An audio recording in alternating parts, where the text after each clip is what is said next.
Ladies and gentlemen, welcome back to Let's Dev, where today we continue working on our game about a game gaming the gamer. And last time we finished adding all possible inputs to the game. Those inputs would be for several in-game actions such as attacking and bringing up a menu.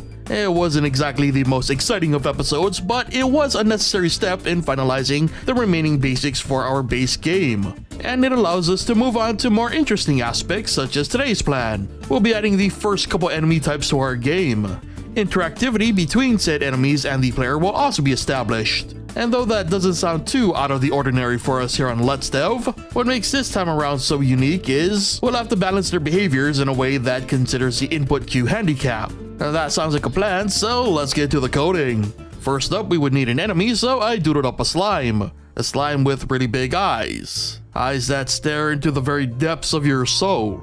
Anyway, with that done, it was on to creating our enemy. In the enemy object, a few variables were added so we could create a movement system. Then, like we've done before using a movement timer, the enemy would choose a destination and use GameMaker's pathing algorithm to move in that direction. And so far so good, our enemies were now able to walk around the environment, being sure to avoid any rocks in their way. So back in the code, a chase boolean was added and a distance check was made. If the player is close enough to alert the enemy, their destination would become the player's position, else their destination would be random, thus putting them into more of a patrol state. And once again, this worked out perfectly. The enemy would ignore the player until they got too close, which would then switch the enemy to their quote-unquote chase state. Now, this was great and all, but it provided us with our first issue. Attacking this thing was gonna be difficult, especially with our queue system. So tweaks had to be made to the enemy's destination positioning to make things more quote-unquote fair. And after attempting many different variations, the best I could find was to have the enemy's destination, while in chase mode,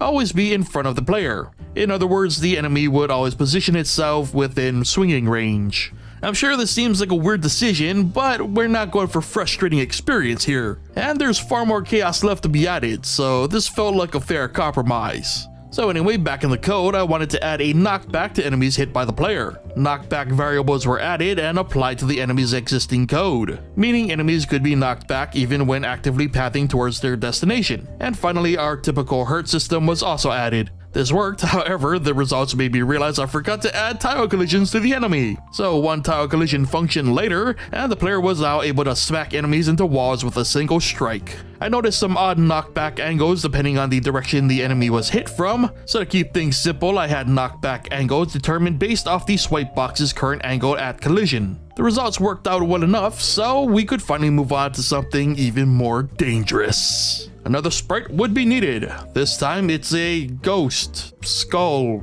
mask, octopus? I don't know. All I know is this enemy was gonna toss a projectile.